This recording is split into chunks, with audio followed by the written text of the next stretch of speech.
الحمد لله نحمده ونستعينه ونستغفره ونؤمن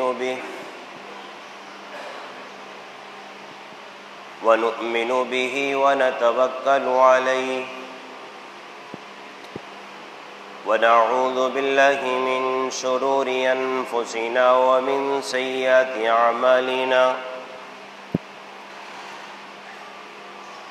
من يهده الله فلا مضل له ومن يضلله فلا هادي له ونشهد أن لا إله إلا الله وحده لا شريك له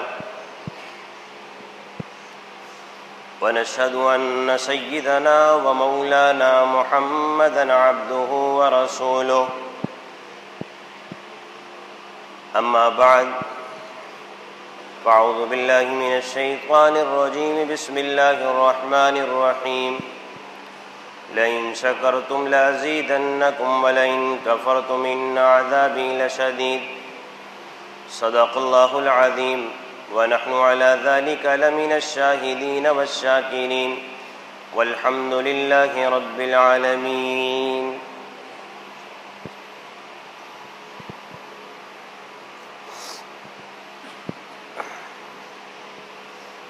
عزیزان محترم اور میرے بزرگ احباب، رمضان المبارک کا مہینہ گزر گیا. اللہ نے اپنے فضل و کرم سے اس ماہ مبارک کی سعادت نصیب فرمائی. اب مرکزی بات یہ ذکر کرنی ہے کہ مسلمان کا نقطہ نظر اس بات کی طرف جاتا ہے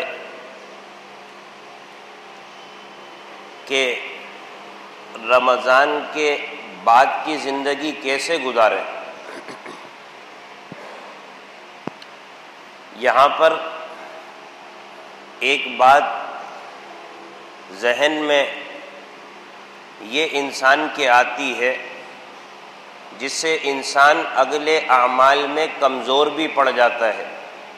بات ذرا سمجھنے کی ہے کہ بھئی رمضان تو رحمت کا مہینہ تھا، اللہ نے شیاطین قید کر دیے تھے، ہر طرف نیکی کا ماحول تھا، صبح سے شام تک روزے کی حالت سے تھے، مسجد آباد تھی، صبح شام عبادتوں کا اہتمام تھا، ایک فضا بنی ہوئی تھی، لہذا رمضان میں نیک اعمال کرنا ہمارے لیے تو آسان تھا. اب یہ فضا ختم ہو گئی ہے، یہاں سے مسلمان کو کمزور کیا جاتا ہے، اور یہ کمزور کرنے والا یہ انسان کا شیطان اور یہ انسان کا نفس ہے.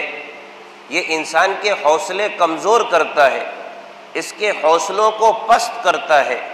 اور یاد رکھنے کی بات ہے کہ اس نے اللہ سے کہا تھا تیری عزت کی قسم، تیرے جلال کی قسم، بنی آدم کو میں چھوڑوں گا نہیں. ہم یہ نہ سمجھیں کہ شیطان اخروی حوالے سے ہمارا دشمن ہے، نہیں، بلکہ وہ نہ ہماری دنیا کا خیر خواہ ہے نہ ہماری آخرت کا خیر خواہ ہے، اس لیے کہ اس کو دشمنی اور عداوت بنی آدم سے ہے. بنی آدم کا پھلنا پھولنا اور اسی طرح سے آرائش اور راحت کی زندگی گزارنا یہ شیطان اور ابلیس کو کسی حالت میں برداشت نہیں ہے. لہذا اخروی معاملہ ہو یا دنیاوی معاملہ ہو، یہ شیطان اور ابلیس ہمارا دشمن ہے. اس نے اللہ سے یہ نہیں کہا تھا کہ دنیا کے حوالے سے تو میں دشمنی نہیں کروں گا، اخروی حوالے سے دشمنی کروں گا. اس نے کہا بنی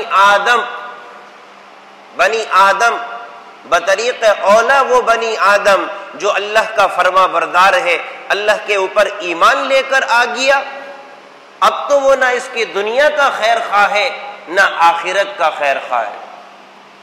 لہذا یہ بات ذہن میں نہ آئے کہ ہم دنیا میں پنپ لیں گے آخرت کا نقصان کر کے، ایسا تو اللہ اس کے رسول کا بیان کردہ کوئی اصول بھی نہیں ہے۔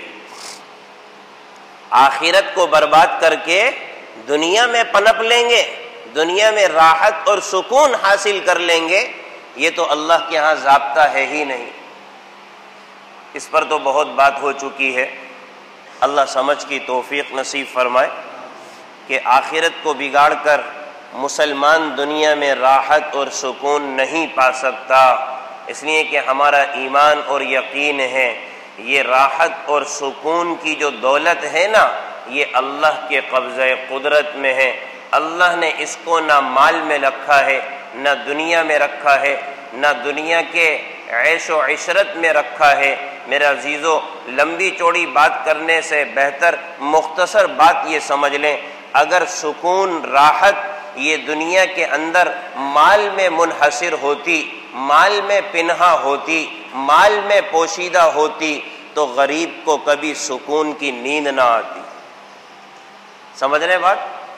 جبکہ ہم سمجھتے ہیں غریب کو بھی اللہ سلاتا ہے، امیر کو بھی اللہ سلاتا ہے، غریب کو بھی سکون اللہ دیتا ہے، امیر کو بھی سکون اللہ دیتا ہے۔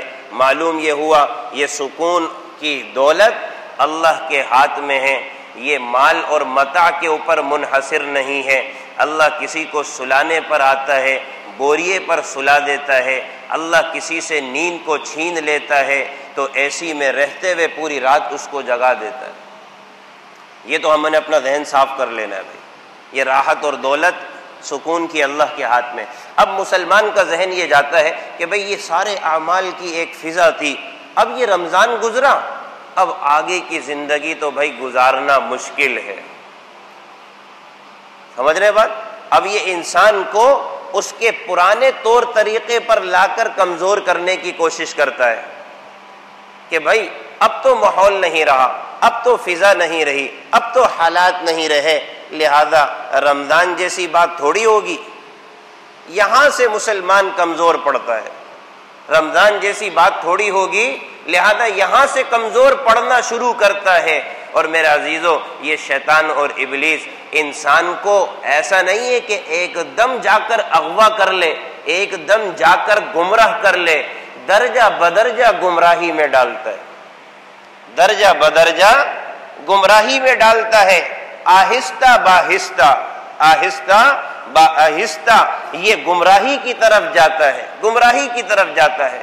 مرکزی موٹی مثال دے دوں، انشاءاللہ بہت اچھی سمجھ میں آئے گی۔ ہم اپنا رمضان میں اپنی آنکھوں کی حفاظت کرتے تھے، کان کی حفاظت کرتے تھے، غیبت نہیں سننی ہے، گانا نہیں سننا ہے، سمجھ میں آ رہی بات؟ اور اپنی آنکھ سے کوئی غلط چیز نہیں دیکھنی ہے، اس لیے کہ اللہ کے نبی صلی اللہ علیہ وسلم سے بڑھ کر کوئی سچا نہیں ہے۔ آپ نے فرمایا یہ آنکھیں بھی زنا کرتی ہیں، یہ کان بھی زنا کرتے ہیں۔ نبی صادق الامین ہے، آپ سے بڑھ کر انسانیت میں کوئی سچا نہیں ہے، آپ نے جو بات کہہ دی وہ برحق کہہ دی۔ یہ آنکھیں بھی زنا کرتی ہیں، یہ کان بھی زنا کرتے ہیں۔ اب موٹی سی مثال کہ انسان کو درجہ بدرجہ یہ شیطان کیسے گمراہ کرتا ہے۔ میرے عزیزو، اب رمضان المبارک میں یہ جو موبائل ہے یہ جنت بھی ہے جہنم بھی ہے، سمجھ رہے بات؟ یہ جو موبائل ہے نا میرے عزیزو، یہ جنت بھی ہے جہنم بھی ہے۔ ہر ایک اس کا مطلب سمجھتا ہے کیا ہے، ہر ایک اس کا مطلب سمجھتا ہے کہ یہ موبائل جنت کیسے بن جائے گی اور جہنم کیسے بن جائے گی۔ اللہ نے ایک چیز کو اگر انسانیت کے نفع کے لیے ثابت کر دیا، شریعت نے اس کو نفع کے حوالے سے مان لیا، اس کا استعمال جائز ہے، لہذا موبائل اینڈرائڈ استعمال جائز ہے۔ خلاصہ تو یہ نکل گیا، لیکن یہ جنت بھی ہے جہنم بھی ہے۔ اب جناب والا ایسا نہیں ہے، اب رمضان میں گانے نہیں سنتے تھے، رمضان میں کوئی غلط ویڈیو نہیں دیکھتے تھے، رمضان میں کسی نامحرم پر نگاہ نہیں پڑتی تھی، تو اب جناب والا یہاں سے ابتدا ہوتی ہے، یہاں سے ابتدا ہوتی ہے۔ سب سے بڑا جو میرے عزیزو شیطان اور ابلیس کا رہنما ہے یہ موبائل بن کر ثابت ہوتا ہے، موبائل نہیں، موبائل بن کر ثابت ہوتا ہے۔ اس لیے کہ ابھی اس کو جنت بھی قرار دیا، جہنم بھی قرار دیا۔ یہ نفس اعلیٰ معصیت نہیں ہے، ورنہ پھر اس کا رکھنا جائز نہیں ہوتا، کیونکہ اس کا استعمال درست ہے شرعاً۔ لہذا اب گناہ کی طرف میلان کے لیے کیا ہے میرا عزیزو؟ دھیرے بدھیرے، آہستہ باہستہ۔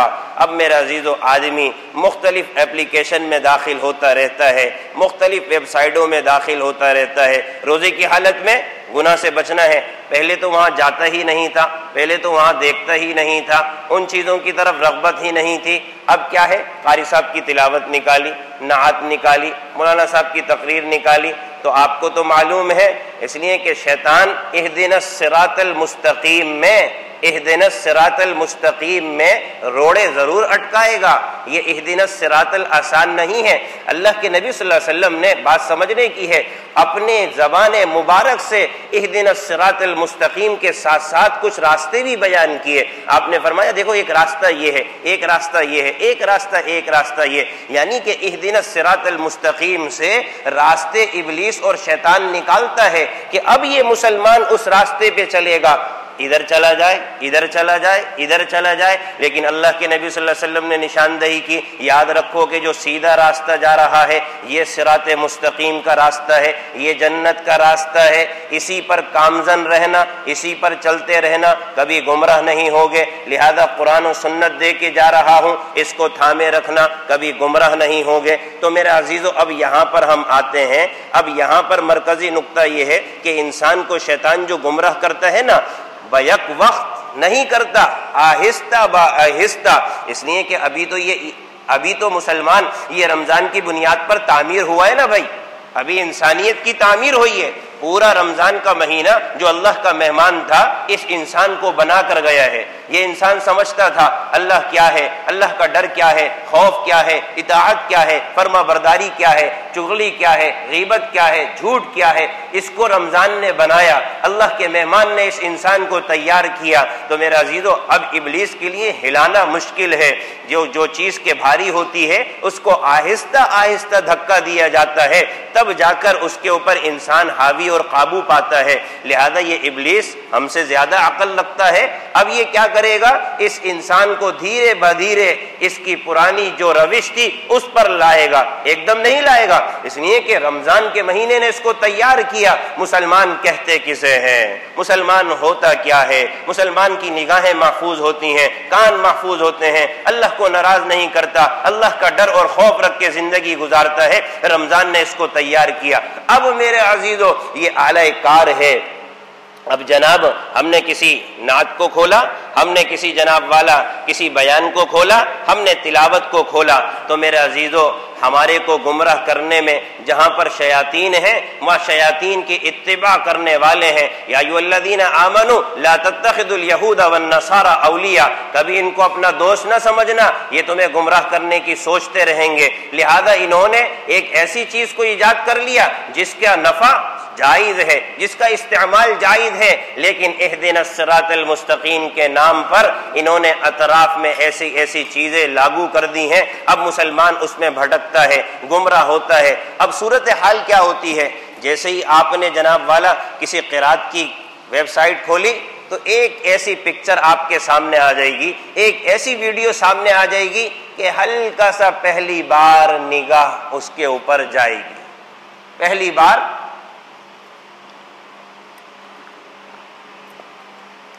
نگاہ جائے گی۔ اب پہلی بار نگاہ گئی کوئی بات نہیں، پہلی نگاہ معاف ہے۔ ابلیس نے کیا کہا، پہلی نگاہ معاف ہے، اگرچہ یہ احادیث طیبہ سے ثابت ہے لیکن اس نگاہ سے دھوکہ دے گا، پہلی نگاہ معاف ہے۔ لہذا پہلی نگاہ کو ہلکا سمجھا، ڈرا نہیں، خوف میں نہیں آیا، ارے بد نگاہی تو ہوئی، سو پہلی نگاہی کیوں نہیں ہوئی، اللہ سے خوف میں تو آتا، ڈرتا تو اللہ سے کہتا اعوذ باللہ من الشیطان الرجیم۔ اس بنیاد پر ساری چیزوں سے اس کو کیا گویا کہ لاپرواہ کر دیا۔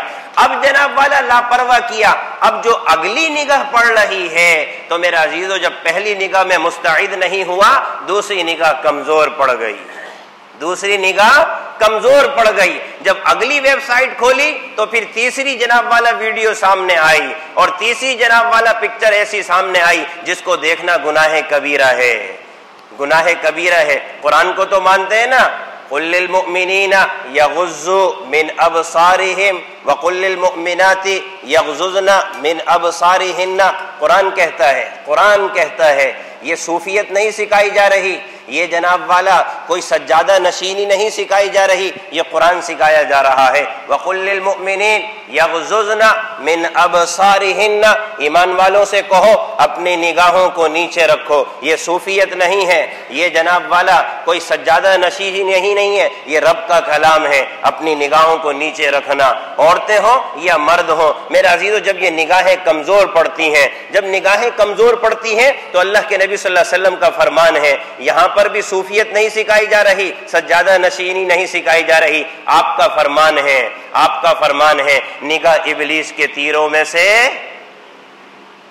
ایک, نبی کا فرمان ہے نا بھائی, نگاہ ابلیس کے تیروں میں سے ایک تیر ہے. اور دوسرا نبی کا فرمان کیا ہے, جب تمہاری نگاہ اس کے اوپر پڑے گی, اگر تم نے نگاہ کی حفاظت نہیں کی میرا عزیزو, اس کا اثر انسان کے دل پر پڑتا ہے. جیسے ہی کچھ دیکھتا ہے دل خراب ہوتا ہے نا, دل مچلاتا ہے, انسان کا دل خراب ہوتا ہے. اس لیے کہ خواہشات, اللہ کا گناہ, اللہ کی نافرمانی یہ دل میں امڑتی ہیں, پھر انسان اس کا ارتکاب کرتا ہے, اس کو بروئے کار لاتا ہے. لہذا پہلی نگاہ کمزور پڑی, اگلی نگاہ میں اپنے آپ کو مضبوط نہیں رکھا, میرا عزیزو ایک گناہ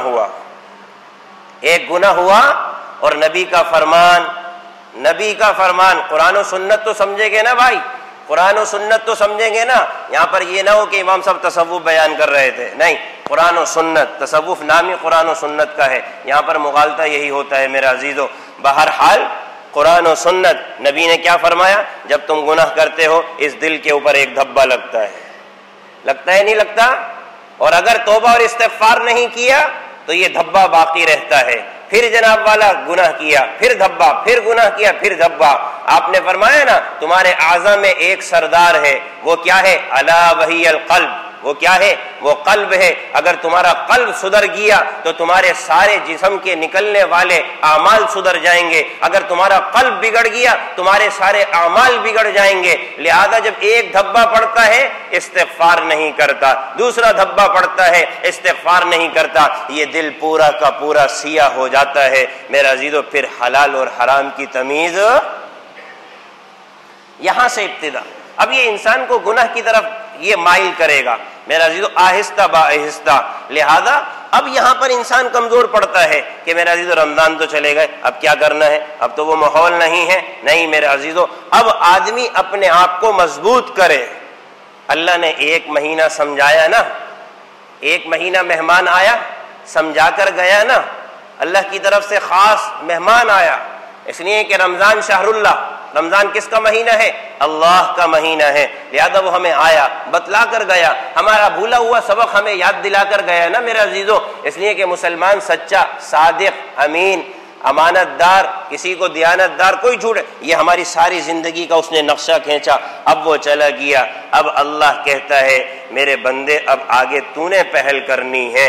دیکھ میں نے تجھے سمجھا دیا میری رحمت کیا ہوتی ہے, میری مغفرت کیا ہوتی ہے, میری بخشش کیا ہوتی ہے, میری توجہ کیا ہوتی ہے. اب پہل تو کرے گا تو آگے پھر میری رحمت کو ملاحظہ کرے گا. تو ایک بالش آ میں دو بالش آؤں گا, تو ایک ہاتھ آ میں دو ہاتھ آؤں گا, تو چل کر آ میں دوڑ کر آؤں گا. اللہ نے سکھا دیا. اب آگے ہمارا کام ہمت کا ہے, ہمت کے بغیر کچھ نہیں ہوگا.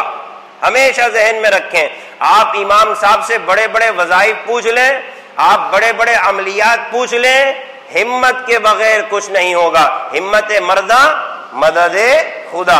جب ہمت انسان کرتا ہے اللہ کی مدد آتی ہے. میرا عزیزو حضرت یوسف علیہ السلام نبی ہو کر ہمت کو نہیں ہار بیٹھے کہ نہیں میں تو نبی ہوں, میرے ساتھ فرشتے ہیں, براہ راست اللہ کی مدد ہے, نصرت ہے. باری تعالیٰ زلیخا نے سارے دروازے بند کر دیے, آگے میں کیا کروں. نہیں, اللہ کے نبی نے سبقت کی ہے تو پھر جاہدوا فینا لنہدینہم سبلنا, تم کوشش تو کرو ہم راستے کھولیں گے. ومن یتق اللہ یجعل لہ مخرجا, تم کوشش تو کرو راستے ہم کھولیں گے. لہذا رمضان کے بعد کیسی زندگی گزارنی ہے؟ جیسے رمضان میں گزاری ہے. کوئی سبق سکھانے کی ضرورت ہی نہیں ہے، کوئی سبق سکھانے کی ضرورت ہی نہیں ہے، سبق سکھانے کی ضرورت نہیں ہے. ہم یوں سمجھے کہ ہمارا ہر دن رمضان ہے. رمضان کا مطلب کیا ہے؟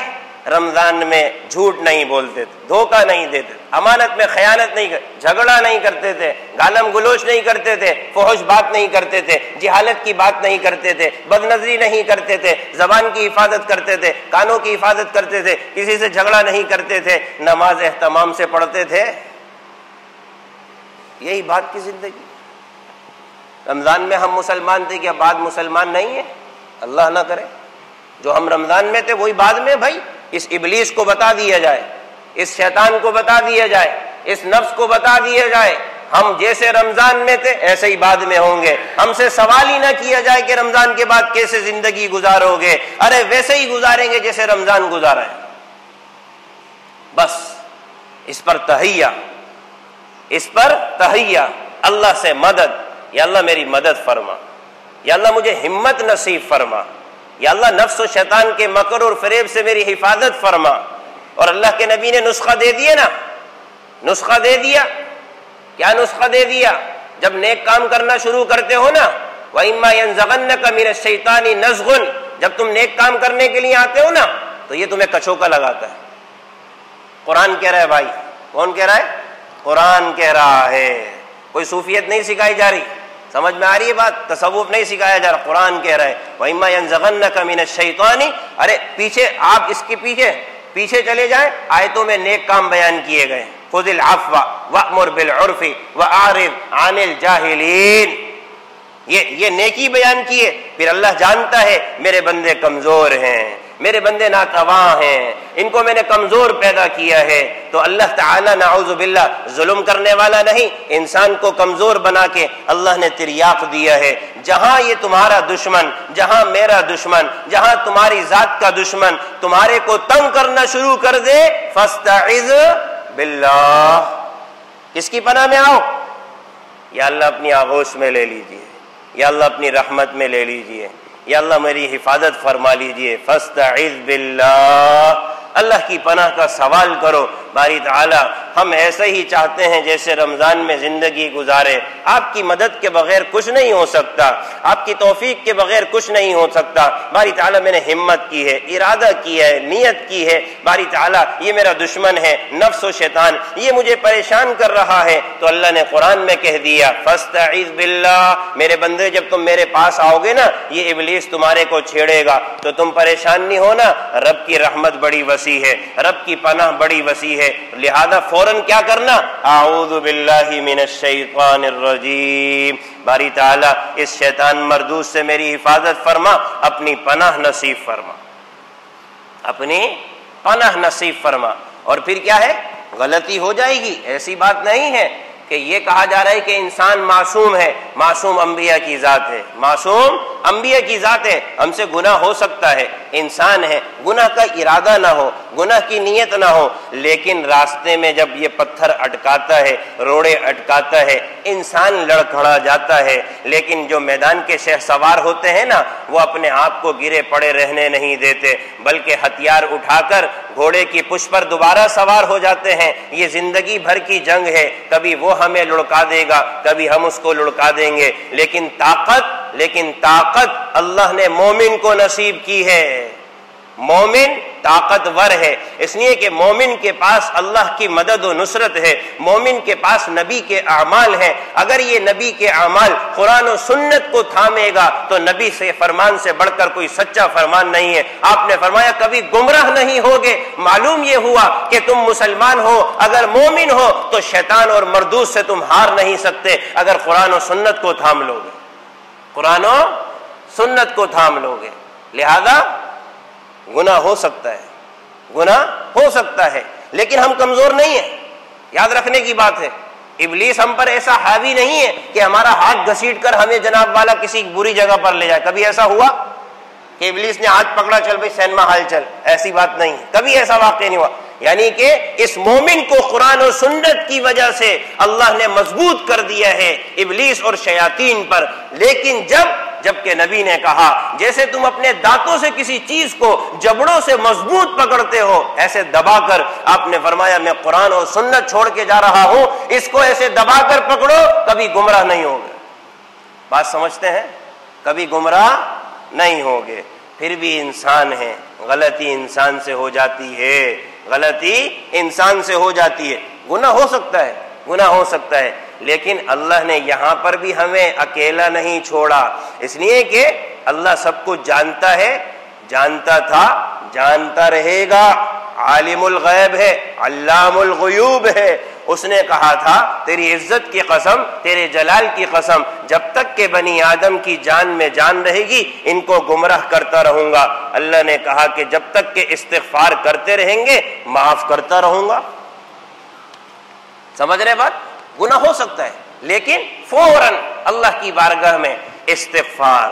باری تعالیٰ رمضان میں ہم غلط کام نہیں کرتے تھے، بعد میں بھی ہم نے یہی ارادہ کیا، گناہ ہو گیا، فوراً استغفار سے اپنی دھلائی کریں، استغفار سے اپنے آپ کو صاف کریں، دل کو فوراً صاف کریں، جہاں دھبا لگ گیا گناہ کا صاف کریں۔ استغفر اللہ ربی من کل ذنب واتوب الیہ، ہو سکے تو یہ بھی پڑھ لیں، استغفر اللہ ربی من کل ذنب اذنبته عمدا خطأ سرا او علانیۃ واتوب الیہ من الذنب الذی اعلم ومن الذنب الذی لا اعلم۔ پانچواں کلمہ، پانچواں کلمہ، اللہ سے یہ دعا مانگتے رہیں، اللہ سے مانگتے رہیں، میرے عزیزو زندگی آسان ہو جائے گی، زندگی آسان ہو جائے گی۔ لہذا مسئلہ حل ہے، رمضان کے بعد کیسے زندگی گزارنی ہے؟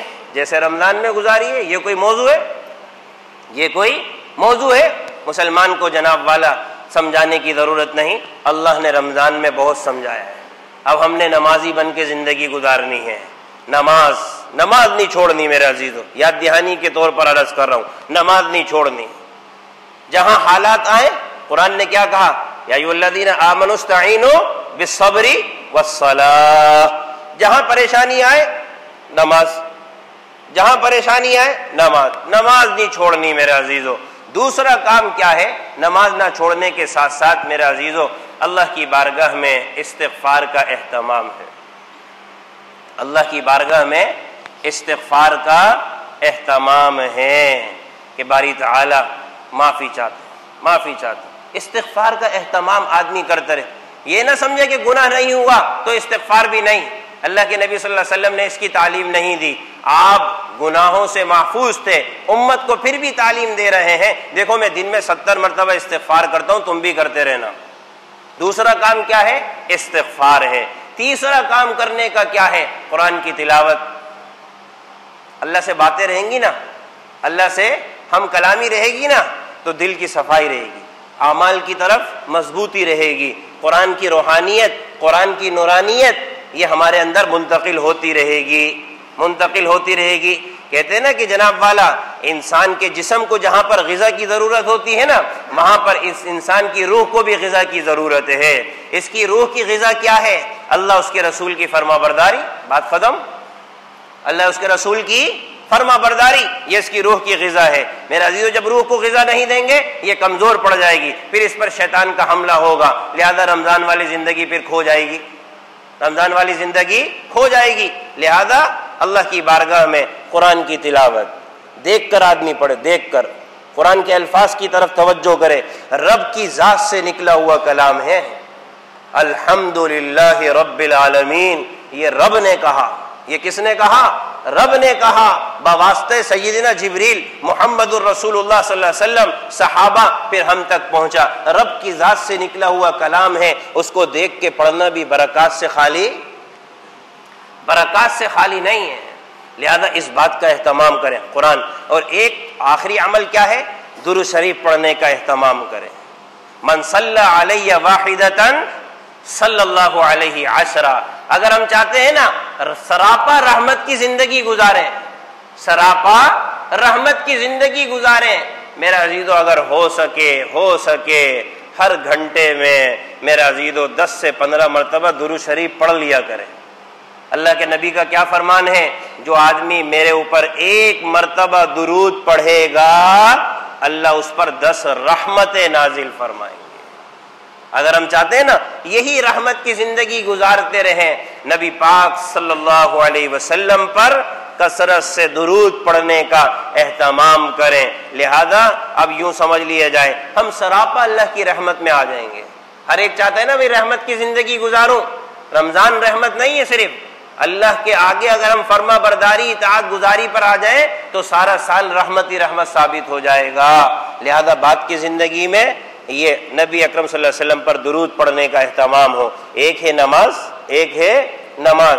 نماز میں ایک بات کی تلقین کر دوں، فجر کا ضرور اہتمام کریں، فجر کا ضرور اہتمام کریں۔ ابھی ایک واقعہ میں نے پڑھا تھا نا کہ جناب والا حضرت ابراہیم بن ادہم رحمۃ اللہ علیہ سے کسی نے سوال کیا کہ بھئی برکت کیا چیز ہوتی ہے، برکت کیا چیز ہوتی ہے، رحمت کیا چیز ہوتی ہے؟ کہنا میں نہیں مانتا یہ برکت کوئی چیز ہوتی ہے۔ حضرت ابراہیم بن ادم رحمۃ اللہ علیہ فرمانے برکت کوئی چیز ہوتی ہے۔ برکت کیا چیز ہوتی ہے؟ تم نہیں دیکھتے کتے کے بچے کتنے کثرت سے ہوتے ہیں اور بکری کے بچے کتنے کم ہوتے ہیں، اور ہر سال بکری کے بچے ذبح ہوتے ہیں لیکن کتے کے بچے نہ ذبح ہوتے ہیں لیکن کثرت سے پیدا ہوتے ہیں۔ لیکن قلت اور کثرت کس کی ہے؟ کتے کے بچوں کی قلت ہے، بکری کے بچوں کی کثرت ہے، اسی کو کہا جاتا ہے برکت۔ کہنے لگا یہ ہوتا کیسے ہے؟ کہنے لگا یہ ہوتا کیسے ہے؟ حضرت کا فرمان تھا، فرمانے لگے بات یہ ہے کہ دیکھو بکری جب سو جاتی ہے نا، رات ہوتی ہے نا، بکری سو جاتی ہے، رات ہوتے ہی بکری سو جاتی ہے،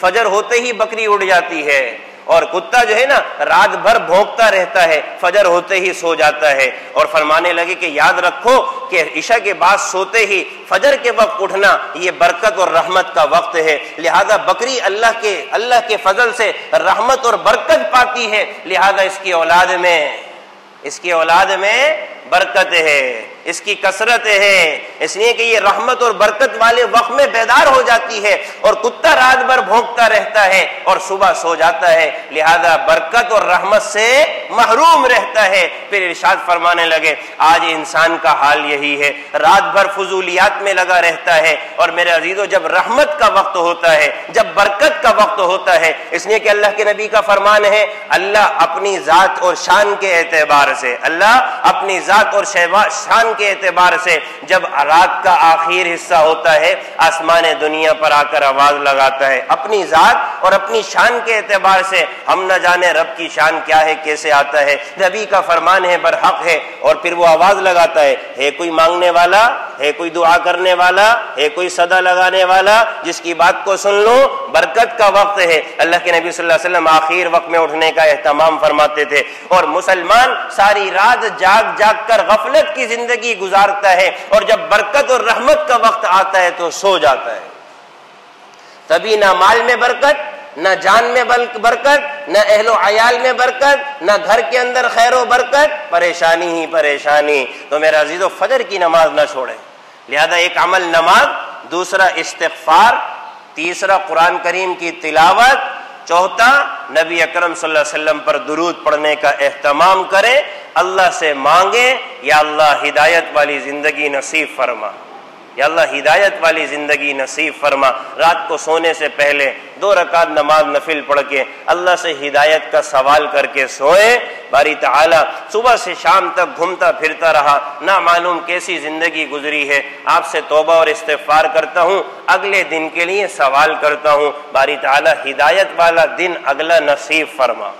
یہ روزانہ کریں گے تو میرا عزیزو ہمارے رمضان اور شوال میں کوئی فرق نہیں رہے گا، اور یہ مسئلہ حل ہو گیا رمضان کے بعد کیسے زندگی گزارنی ہے، جیسے رمضان میں گزاری ایسے بعد گزارنی ہے۔ اللہ مجھے آپ کو سمجھ کے عمل کی توفیق نصیب فرمائے۔ وآخر دعوانا